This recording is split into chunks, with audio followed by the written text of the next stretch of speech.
Hey guys, welcome back to 24 Chambers of Film. Today we're going to be discussing the best horror franchises and trying to come down to the top three horror franchises. Might not agree on them, might each have our own top three, but essentially that's what we're going to be coming down to or working towards. And the one thing we want to say, we're not looking at a movie as an individual, we're looking at as a franchise as a whole, not only from how good the movies have been, the potential the franchise has, and just any other tangibles that we think make a solid horror movie franchise. So with that said, Steven, I think you're more of a horror aficionado than I am. So what is one horror franchise, or what horror franchise would you start with as one of the best? Like, top three. You want me to start with the popular one or like the more obvious one? First, I would like mix it up a little bit. First, I would like you to say what is a top horror franchise for you. Like, just describe what a top, or just give you the example. No, like one. Give me an example of a top horror franchise for you. A top horror franchise is like Scream. I would consider that a top horror franchise. And also, let me just say that it is very difficult with any genre, but we're talking about horror, but to sustain a movie from like movie after movie without the quality diminishing by a lot. That's like a problem with a lot of these franchises, especially in horror. As you start you will have a big dip in quality, maybe multiple films, and then maybe they'll bring it back to life with a good one. I feel like Scream is one of the best because of its drop off isn't as bad as many other horror franchises. One of the reasons why I think it's great is because it didn't rely on the killer can be anyone. Ghostface is the image. It's almost it's not even like it's the outfit that's the main thing. And also they did a thing that a lot of franchises before it in the horror franchise, like Freddy, Jason, they kind of didn't really stick with their protagonists throughout multiple series like Scream does. They would maybe for one or two, and then they get killed off, or they just separate them and start with new characters. Scream did the thing where you keep the protagonists going on. Like you kept like David Arquette, Dewey, Nev Campbell. Again, they lasted for all the way to 7, most of them. And even other characters that that were smaller. I don't know most of them. There's a lot of I'm saying like they would at least make it to the next sequel, maybe die, but like at least 4 or 3 of them lasted. 3 of them lasted for almost the whole series, which is 7. But what I'm saying, they focus on the protagonist, unlike the other franchises like Freddy, Halloween, Texas. They were really focused on, they were killer centric, like the person who was a killer. Ghostface is not a person. Ghostface is an outfit, an image, more of a symbol than a person itself. It could be anybody, which is why you can make so many sequels and kind of like you have that whole mystery, who done it, and then it becomes like who's also the killer, in this movie, and you're trying to figure out, is that guy, and then you want to know the motive and all that stuff. So Scream is to me a very high regarded horror franchise, in my opinion, for those factors alone. And like I said, one of the main things is that the quality doesn't drop off so hard like a lot of those other franchises do. But that's the obvious one, I feel. So when I say top 3 horror franchises, Scream is actually number 3 on my list. And yeah, Scream's go ahead. Scream is number 3 on my list because, like you said, a lot of those very popular, the Texas Chainsaw Massacre, Halloween, they all revolve again on a killer. And to me, that kind of makes those, you can only do so much when it all relies on one person, especially then when someone starts getting killed. It's like, how are you going to bring him back? Right. And all that stuff.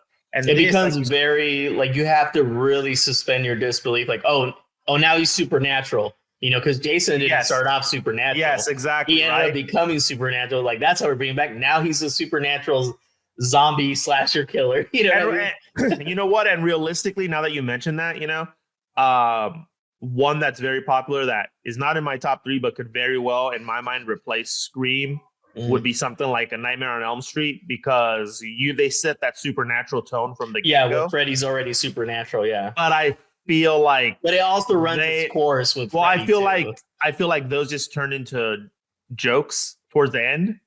and it no longer became a horror franchise. It became Yeah. like a slapstick horror franchise. And Yeah. to me, that just kind of changed the tone from the very beginning. But to me, Scream, works because of everything you said. So I guess before we move on, how about you just list? And it's to you personally. We're doing top 3, right? What are your top 3 horror franchises? And then I'll list mine. Yeah. So Scream. Is it number And then- 1 or in the top 3? I'm going to have it as number 1, but really the second one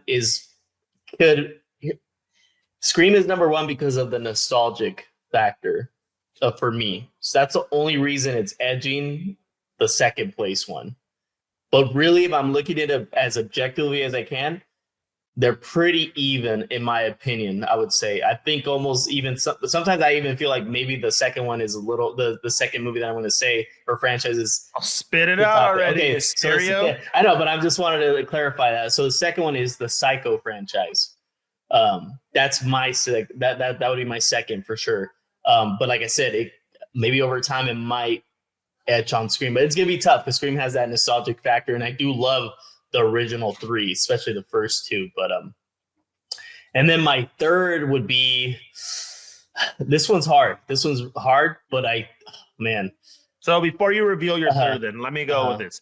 So I'm gonna go backwards. So for me, number 3 is Scream. Okay. Yeah. For me, number 2 is Final Destination. Now, That's a good one. reason Final Destination is on here, and the reason that my number 1 is going to be on here, is because the way these movies are set up, you're not tied to a specific character, and it gives you the ability to continue to make these movies without having to do ridiculous stuff like having to figure out how they're going to come back. The one thing that I personally don't like about Scream is by Scream 7, it's the second cousin of the girlfriend who dated Billy Loomis's mom while she was a lesbian, in high school or something like that, And so that part, to me, just the justification start becoming a lot more, random and just like they're just making whatever up. And my top 2, I feel don't fall into that containment. So okay. So they can get away with it. So for me, 2 is Final Destination because if anything, the issue that Final Destination has is that the start and the plot kind of stays the same, but you can get very creative with it. And if they took time to maybe build the mistake that I feel they made, but that I feel can be course corrected is they lost like detachment from the original start, like from the cast that was part of it, like in those movies. And by the time the last one was made, like they looped it back around, but then there was some continuity issues that I saw from the chronological first one to the actual first movie made, right? But overall, I feel like a lot of that is even fixable if they want to continue to really keep that franchise going. Now, my number 1 is the Purge franchise because I feel like that the first Purge compared to the last Purge, totally different movies, and then in between, they have different stories that relate to different characters, but they can focus on somebody different every time and then kind of tie it in and loop it in. And they're not stuck to like, we have to operate within the guidelines of, hey, Sidney Prescott is here this time. And now Dewey, I don't know. It does become an issue with those, like with Scream. Like, you create that fan base and you're almost kind of shooting yourself in the foot. Like with following the killer with Michael Myers and all that stuff, you're following that killer. And it's like, it better be Michael Myers. And then remember when they tried Season of the Witch for Halloween 3, the people fucking destroyed it because they're like, where's Michael Myers in this story? Why is he not in this movie? So Final Destination is a great one. And I'm not saying that any of those movies like The Purge, Final Destination 1, I'm not saying that, The Purge, Anarchy, I'm not saying that any of those are the best horror movie. I'm talking about as a franchise as a whole. Because it's like they're like John Stockton. They're not flashy. They're delivering consistently, and that's it. Let me interject here. Also, you're saying like when we talk about franchise, doesn't mean like we're just talking about movies in this franchise. They don't have to be like direct sequels. They're part of like a franchise of movies because there's something in common that ties them together, right? Okay. Yeah. So I just wanted to clarify because my next one. So my third. There's other ones I could name, but my third favorite franchise is the George A. Romero zombie franchise, which is Night of the Living Dead, Dawn of the Dead, Day of the Dead, and Land of the Dead. Those four, I think it even goes on to like Diary of the Dead, which I still haven't seen, which is like found footage style, but they all are themed and they're all in the same universe, but they're not like direct, like that one. It kind of has like you're dealing with zombie apocalypse, but in a different stage of the zombie apocalypse. You know what I mean? There's a progression. Yep. It's not like a brand new remake. You know, there's essentially sequels without following the same characters. So yeah, it's taking, you know, the zombie apocalypse that has happened in one area. It happened all over the place. But now you're just following a different group of characters in a different stage of this apocalypse. So that would be my third. Because I like most of those films. I enjoy them a lot. You know, even though my favorite zombie movie isn't part of there, it's the remake of Dawn of the Dead. But the remake's a whole nother, you know, video we can do. But yeah, those would be my third. Those the George A. Romero zombie. The Dead series, you know, because they all have the word dead in there, you know. So as far as like I know you like Psycho 2, like it's probably one of your favorite like horror movies. But I guess my question is, how many Psycho movies are there? In the whole franchise. There's 5. The 5th one being the remake. But I guess sorry. Just I don't know. For me, when you have to go to the remake route, there's 4 of them that are sequels to each other. There's 4 like with Norman Bates with Anthony Perkins. There's 4. So I've only seen the first 2, and I saw the second one a long time ago. Oh, and it's been a while, man. Yeah, a long time. I never saw 3 or 4. But from what I remember reading, like they're considered pretty bad. So. You know, for a long time, I avoided all the Psycho sequels. I'm not talking about 2. No. But I'm saying in general, just all of them. Honestly, like I didn't watch Psycho 2 till like 2019, I think, because first of all, I wasn't really aware that there were sequels to Psycho. I kind of was late. I was late to that, and I was like, "What?" And then I had a friend of mine tell me. And then he was like, it's actually good. Like, you should watch Psycho 2. I'm like, really? Okay.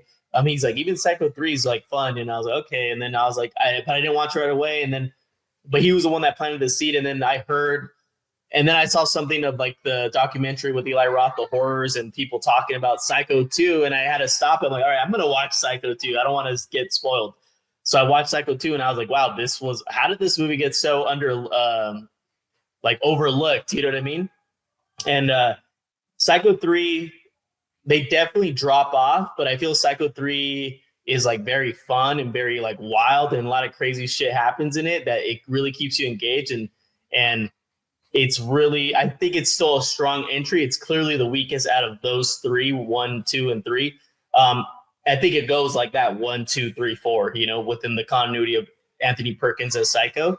The 4th one it actually played on Showtime or HBO. I'm not sure, one of those channels. So it wasn't like, it was essentially a TV movie, but played on those like networks where you don't have to like, you know, hide nudity or anything like that. So it was supposed to go in theaters, but then they changed their mind and it didn't go in theaters, or maybe it played for a little bit. But that one has an interesting premise. It does feel smaller in scale though compared to the other ones. Wait, which one? Psycho 4, because it's essentially that's the one that's like a prequel, right? It goes to the past, but it's set in the present time. But it goes a lot of flashback because he's on the radio talking to a DJ, and then they start going because the topic of the DJ is something to do with like people who murder their mothers. You know what I mean? I forgot the term when kids do that or when someone does that. It's like mothercide or something. I can't remember the term, but there's a specific term. No, there's a specific term when someone murders their mother. Like there's an actual terminology for it. But anyways, Norman Bates calls and then it goes flashback and you start seeing like, you know, the Norman Bates is a young kid, you know what I mean? Which is Osgood. I think, that's in Psycho 2, but it's a kid. And then you see why he hates his mother and all that shit and stuff like that and how he kills her exactly. So, but it's still good. It's actually good. It's not bad. I think they're all good movies. Obviously 1 and 2 feel like the best in there easily, and they also feel like the most direct sequel out of all of them. and also filmmaking wise, I feel like they're on the same level. You know, after that, they're not as like, they feel a little bit more, I guess, like trashy, or a little bit more like not cheaper in quality necessarily. Maybe 4 because it just didn't. It had like a smaller budget, but not even then. It's not too much cheaper looking or anything. It just felt like the story wise felt a little bit kind of like trashier in that sense. You know, that's what I mean. I think it probably becomes like, because it's like now you're trying to squeeze out everything you can out of Norman Bates, but you get to that point when a bunch has already been. It becomes more exploitation, especially number 3. Like more, it feels way more like a slasher movie compared to 1 and 2. You know what I mean? But yeah, which is nothing bad. Nothing bad. I enjoyed it, but definitely, you know, like out of your list, even though I haven't seen all of the Psycho ones, I've seen all the George Romero ones. Except the last one that you mentioned, which the lost footage one. I haven't seen that one. The Diary. I haven't seen that one, but which I should. But I've seen the other ones, and to me, that's like, I like the fact that they're not like directly sequels. Yeah, you're not tied. You're not tied. If anything, the one that you could do anything with them. The one that I think would be harder to pull off is the Psycho one, because you got Norman Bates and you have to continue Norman Bates through there, right?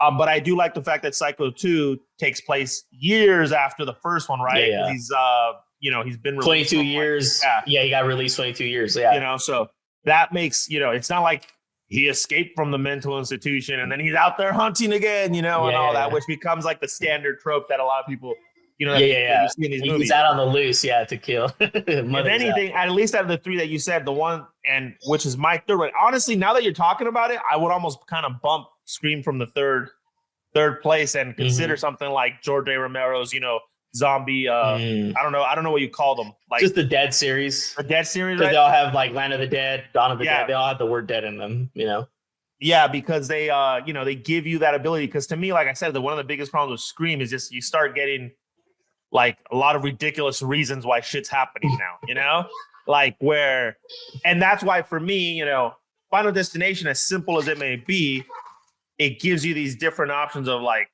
how people are going to die. But to me, that's the problem with Final Destination, is the fact that, the story. And for example, one of the issues that I had was that in the prequel, which was like the last one they made, what's his name? The Candyman's name? Tony Todd. Tony Todd tells them that you have to take a life, replace a life with a life. So if you take a life, then you're in the clear. Yeah. But that never comes up in another one of the movies. And so it's like, I know, Tony's a dick, dude. He only told them, didn't tell them. Yeah, so it's just like, but to me it's just a continuity issue. Well, that's an issue because that wasn't pre-planned. That was developed post, I get it, but that's why I'm saying, like, for me, like, when you're trying to do that, you have to try to keep that continuity. Honestly, all they had to do is just omit that line or that logic, and they would have been like, or like they could have came up with themselves instead of Tony Todd telling them, because they didn't tell nobody else prior. Yeah, it just makes no sense. And like, that's one of the things that I don't like. And obviously when they had the NASCAR one, they really went down the fucking shitter as far as quality. Like, I was gonna say, one of the things about like going back to Scream, why Scream works also, or why it's had longevity, because a lot of times they did a smart thing and they literally didn't make a movie for a whole decade after Scream 3. They didn't make Scream 4 didn't come out until 2011. So there was like breathing room for it, because unlike the ones like Jason and Freddy and Michael Myers, like those movies all came out within a span of a decade, like really close to each other, like very, like, you know what I mean? They had a whole dry spell of no Scream movies for 11 years, essentially. And even then, so that gave it like an anticipation and a rejuvenation when it came out. It was like, and then even after Scream 4, Scream 5 didn't come out till 2022. So they did 2 big, like, dark periods. It kept themselves relevant enough, like Scream 4 is not a terrible movie by any means, but obviously it's not as good as like at least the first 2. I would say it's maybe just as good as Scream 3, but in a way not. It didn't do anything to like where it was like such a like drop of quality or anything like that. And then they have like a whole bunch of 10 years later, 12 years later, almost. Yeah, but another one's come out. And in Scream 4, Emma Roberts is Yeah. the bad guy, right? And and that was a good twist too. What is her relationship to Sidney Prescott? She's Sydney's cousin. Yeah, see, that's to me where I'm like, but also it kind of works as they're playing her as like she's gonna be the one that takes over the franchise. You know what I mean? Actually, no, I get it. To me, honestly, I don't know if you know this, but the original plan for Scream 5, like after Scream 4, was a way better. Like they would have actually done something a little bit different with the franchise. But of course, studios, they pussy out. Harvey Weinstein, Miramax, or the Weinstein Company, Dimension, they intervened and they didn't want because she was supposed to live at the end of Scream 4 and get away with it. And Sydney was gonna have like she was gonna have like memory loss essentially because of being like stabbed and just being in a coma. So she wouldn't remember Emma Roberts being the killer. And that's why he got accused for all the Me Too shit, because he didn't fucking do it. No, and the sequel was gonna be they go to Sydney's teaching at a college where Emma Roberts is going to. Someone figures out that Emma Roberts is accusing her of being the second killer or being one of the killers from the previous events, and starts killing and kind of putting clues to her, like, I know that you did this. So it's threatening her. So there's Sydney having her storyline and Emma Roberts trying to cover up is figure out who knows, like, how do they know that she was involved with the killings in Scream 4? I'm like, God, like, why like, they don't want any creativity. They want to just like that was such a great, like, idea to maybe spice up the franchise a little. You got the killer kind of in image, like as a good guy, but really it's a bad person. And now they have to, it's like, I'm like, what a great idea that gets ruined, of course, because they don't want to take that chance of risking the franchise to go in a kind of a more different direction. I don't know. But when I found that out, I was so disappointed. That's what ended up happening. And we get the ending of Scream 4, which is not terrible, but it's like, wow, you could have had a way cooler franchise if you would have gone with that. But even though it made money, it didn't make too much money. So they were like, oh, we're not going to go with that. Well, and like for me, when I see that, like if I were to sit down, like even like the Final Destination movies, right? Mm-hmm. Like if I watch them in order, by the time I get to the third or fourth one, I'm like, all right, we know what's happening. Like, yeah. And I feel the same way with the Scream ones. Now, for me, why The Purge is... Yeah, and I'll be honest with The Purge, I've only seen The Purge 1. Oh, and really? And you know what? I'm not because part of me is also, I was disappointed with The Purge 1. I thought it was a cool concept, but it kind of like... So the other, I feel like the sequels are all more focused at the other Purge. The other ones establish what you're probably expecting on the first one. Yeah. But see, I think the first one works. I don't dislike the first one, by the way. I think it's for a low budget version of the first Purge, one. It's kind of like, it's a cool idea still, because you still have the elements of like you're staying away from the Purge, but now the Purge comes to you. That's kind of cool. The first one is actually my least favorite out of the Purges. And that's fair. I think a lot of people feel that way too, because they feel like the universe gets expanded in the sequels, from what I understand. The thing that I'll say about them is the first one I think is important to set down the framework, because I think they do a very good job of setting out the framework of what it actually is. And then in the second one, they add to that by now letting you out onto the streets and seeing like what's going on, right? And then the third one, which is actually my favorite one out of all of them. Which one's that one? Purge what? Election Year. Election Year, okay. Anarchy is number 2. So it's a Purge Election. Is that a prequel? No, so that one takes place after Anarchy. And what it is how they are trying to... There's a politician who's fighting to... Is that the one with Frank Grillo? Frank Grillo's in 2 and 3. Okay, so he's in it. Okay, so he is in that one. Okay, gotcha. But it basically shows how they're trying to beat the system and change things, and then how the system turns on them. Because originally in the Purge, you're not supposed to kill government officials up of a certain level. So then the person who's running for president that's potentially going to unseat them on Purge night, they remove that as you could kill anybody now and there's going to be no penalty. And I just think it... By the way, I would love to see a remake of The Purge now. I feel like it would be and do it in a way where you mix Purge 1, but you have the elements of the other purges, like where you're gonna see the world because you have more of a budget now and it has it's like a known. See, but I feel IP. I feel like they don't need to make a remake. I feel like they just make these other movies like by themselves. I would just like to see it. Yeah, I guess it doesn't have to be, but okay, maybe the word would be more of a reboot. I don't need to see like the same plot, but maybe like a fresh start for the Purge and just I guess like, where it's been whatever is year 8 or year 7 or maybe it's the but second year. They can already do that the way this is set up. That's what I'm saying. But I'm saying I want them to kind of start with like a where they just call it like the Purge. You know what I mean? Like they don't have to call it Purge. What do you mean? I don't.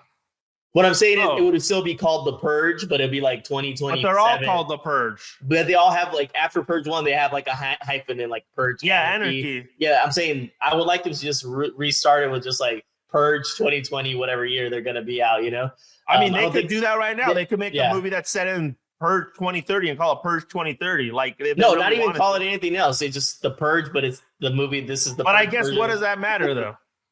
I just wanted to start with a fresh slate, you know, like why, fresh slate, because I feel like the first one. You haven't even seen the other ones. I'm just saying, like the first one, I'd like to see. Like I like that concept, but I wish they. But I feel like they could do something with expanding more of like. But they expand on that concept with all the other ones. So they have like something where someone goes into the house, like the first one, and then just add the other stuff.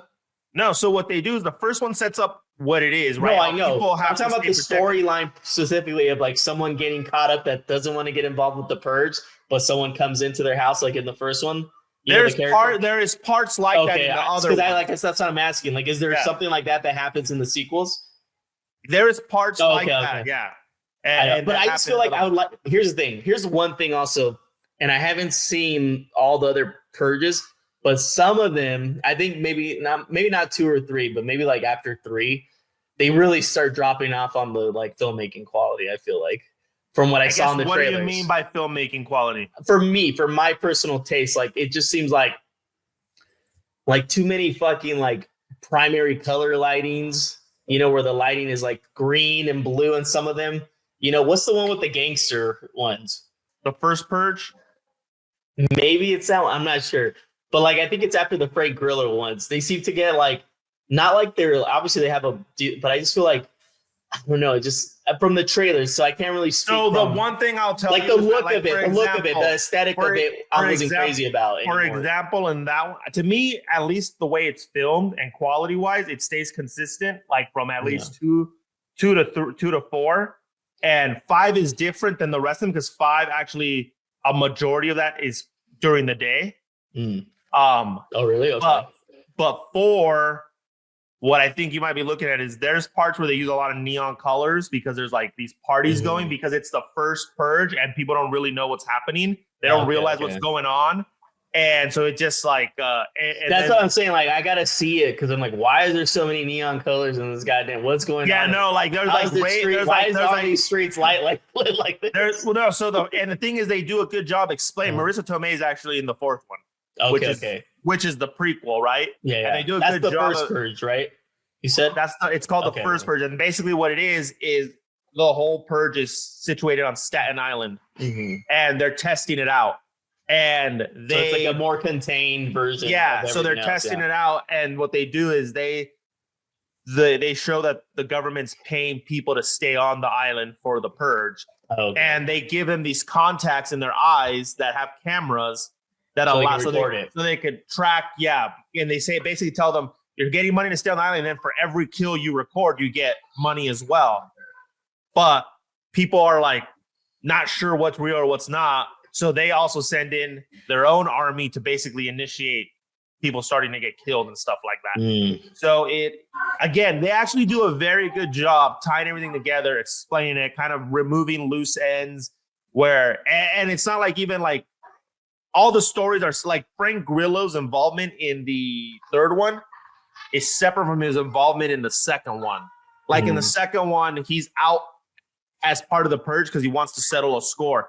And the 3rd one, he's working for the person that's running for president as a bodyguard. Oh, okay. Because that's his job. So it's not like it's Frank Grillo out there just fucking trying to fuck shit up, you know? Yeah, Like it just I like it Frank just Grillo, works. so I did want. I remember I did want to see Purge 3 specifically. I don't know why exactly, but I remember wanting to see that one the most from after Purge 1. But I didn't watch Purge 2 because I was kind of like Purge 1 was like I didn't hate it, but I also was like it didn't like wasn't like I don't know if I'm gonna be so into. I don't know why I just didn't watch them, but I should watch them. I'm nothing against the Purge or anything. I should check them out because there's what 5 of them. 5 of them, and honestly, you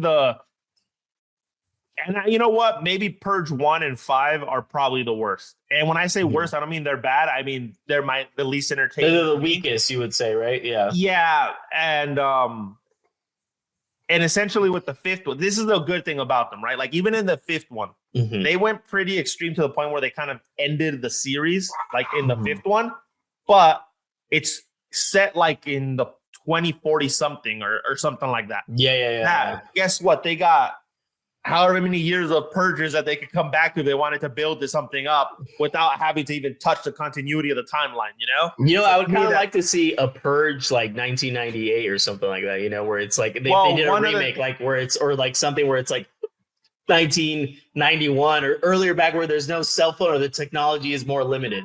That'd be kind of interesting for me. I don't remember, but I think the Purge doesn't start till like the 2000s or something like that.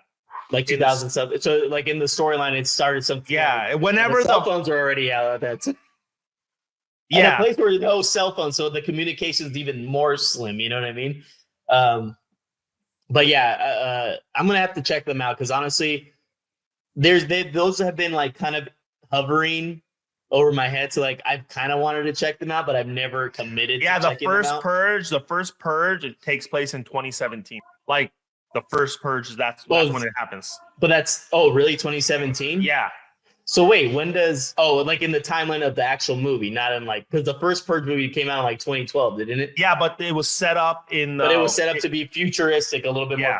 Gotcha. Yeah, no, I want to see one that's like maybe 2000 would be a good timeline because that's like the new decade or so, or maybe like after 9/11. The you know first, what I mean? the movie, The Purge takes place in 2022. The first Purge is 2017. The Purge Anarchy takes place in 2023, which is a year after the original one. Then Purge Election Year takes place in 2040. Then the Forever Purge takes place in 2048. But what do you think about that idea if they did a Purge movie where like if they would have to remake it because now the timeline is I'll tell you this much. If they did one without like the technology is way more limited, but I'm never a fan of remakes. Unless it's the Dawn of the Dead remake. That's like the only like justifiable remake ever where it paid off. And I feel like they don't. There's no need for a remake at all in this series yet. Like for me, a remake is something that happens maybe 20 years after it's released. I'd be down for a remake of The Purge, but if it's done in that way where you're talking about a remake and you haven't even seen them all. No. I'm not saying that. I'm just saying because they all take in a technology age, the movies, to do a reversion where it starts in an age where like an alternative history, essentially, where the technology is low. That's the only way it can work though, because technically it's put in as a way to control people and they can monitor and see everything.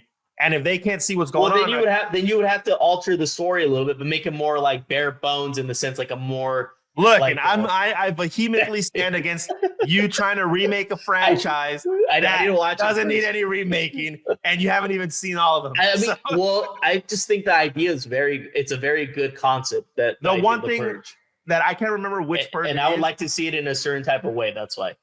I think I don't remember which Purge it's in. I just can't think of it off the top of my head, but they talk about how people from other countries come to the United States to do the Purge as Purge tourists. And I feel like the next one should potentially be following those people that come from another country as the main characters and put him. They're going to Disneyland, but they're really going to the Purge. Well, no, like they make it very clear that. No, I'm saying like they act like they're going to Disneyland, but they're really going to the Purge. Like they have that mentality, like we're going to do this, Yeah, no, that'd be a good one to follow, and then they could even potentially spread it to like another country, right? Now the Purge movies, after the first one, do they normally just follow like one main storyline of characters, or like how far does the storyline stretch? So they like, for example, in the second one, Purge Anarchy, you have Frank Grillo's storyline, and then there's another storyline and with Mhm. there's like two other storylines that intertwine. Okay, so there's like a total of three Yeah, and storylines, then- but the Frank Grillo one's the main storyline, right? I mean, More? if I'm gonna pick a main character, they give it even like an even play to everybody. Yeah, but there's And then one that's kind of leading the story, like. And like the you're third like- one, and the Yeah. third one is very blatantly clear that one character. no. See, in the second one, survival kind of just becomes the main storyline, and Frank Grillo's like story kind of becomes the main afterthought till the very end. Okay. Oh, And, okay, in and the third one, the person running for president, I can't remember the actress's name. She's blonde. You see her, you would recognize. It kind of looks like Renee Russo, but it's not Renee Russo. Okay. But her storyline of her trying to win the election and end the purge is the main thing. Her and Frank, and then they have this shopkeeper who's like an alternate storyline, and they end up getting connected. And so that's the whole thing. And the fourth one, I mean, the main storyline is the people who want to start the purge and how it's going to go, and then the people on the island who are fighting against them being used as experiments because they're low income people, you know. Mhm.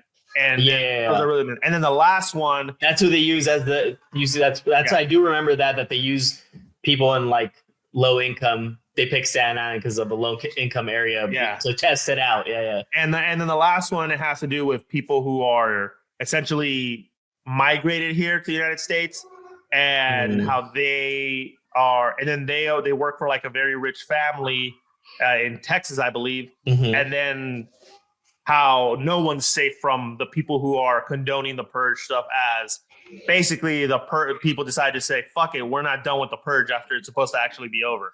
Yeah. And all that stuff. So I guess, Gotcha. you know, No, I'll have to watch them. I feel like that's something. And none of them are like very sexual or anything like that, like nudity wise or anything. I don't think so. Okay. I don't recall. Just maybe show Ava. She might want to see this. But Yeah, I don't think there is in any of I that. have to look. I can look it up, but I was just wondering if there's nothing coming to your head, then it's probably not that bad in that sense. You know what's another franchise that and then you have franchises that like are unique. Well, there's like, franchises that could have been great, like the Texas yeah. Chainsaw Massacre, and they decided to fuck it up with Texas Chainsaw Massacre 2. I think like I actually like the storyline of Texas Chainsaw Massacre 2, but I think the tone was very jarring and it kind of threw people off. Obviously, I can enjoy Texas Chainsaw Massacre 2, but it again, yes, in my head always thinks of like, wow, like what could have been if they would have gone more of the grittier route, or like that feeling that Texas Chainsaw Massacre 1 had, you know. And there's funny moments in that movie, but it's not like overtly trying to be funny or anything like that. It just kind of comes with like what's happening, you know. It's a consequence of what's in the situation, you know. The humor, like what's another like a franchise like that I like is that I don't necessarily love, but I do like one of them a lot, and the rest are just kind of like whatever. The Firefly series, the franchise, like the Devil Rejects, and like Devil Rejects is so good, and everything else is so whatever. Like that is like a crazy franchise where I'm like, it's such a bizarre franchise because the Devil's Rejects was really a dope franchise, a dope movie. I mean, it's crazy. And another like that one, to me, that would be a great franchise.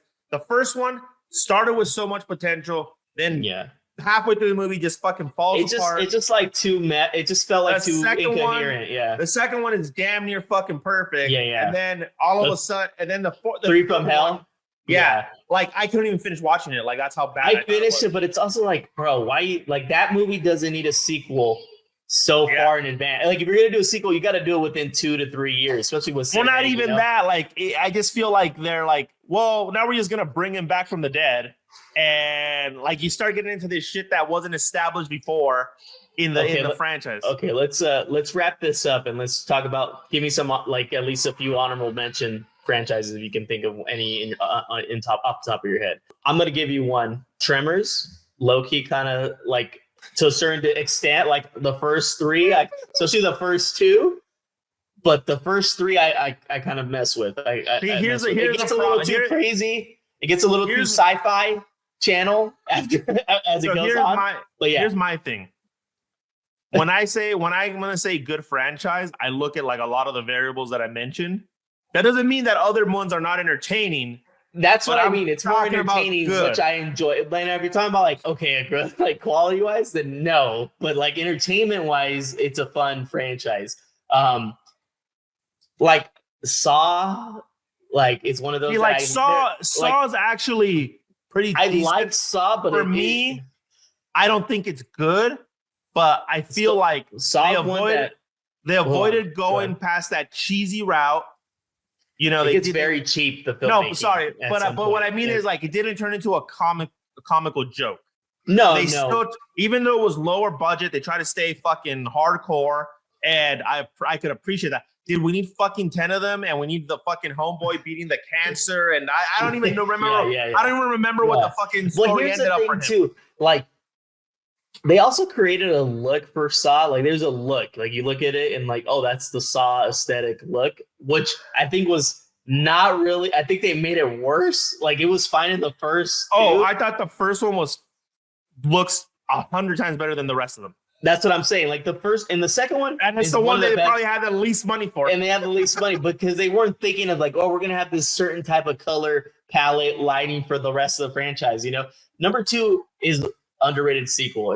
I think it's solid as hell, and it's a good fucking sequel. 3, not crazy, but honestly, pretty much after 2, they all are very like mid to low tier, and then the quality just starts getting like you start seeing the cheapness of them like skipping out on things. You know what I mean? Like visually. Part of the big thing that I look at when I'm trying to rate anything is when it comes to movies is the story. And I feel like the story for Saw just starts getting so ridiculous. Like, how is a guy building so many these fucking eccentric traps? This fool fucking had a 20-year pre-plan before he did it. I'm like, these gotta be like these gotta be like the worst detectives in the history of cinema history. For this guy to be able to keep on going. No, John Kramer is just too smart, dude. Okay. So here's another. By the way, okay. We agree Saw definitely loses the wheels on the storyline quickly because you got to really suspend your disbelief that this fucking guy is that crazy of a mastermind. One that I do like is now this is a franchise in the sense like they're all essentially remakes or different versions of them. The Invasion of the Body Snatchers. Yeah, see it. I like all of them. That almost made the list. The original, the 1950s one, the 70s one with Donald Sutherland is probably considered the best one. It's really good.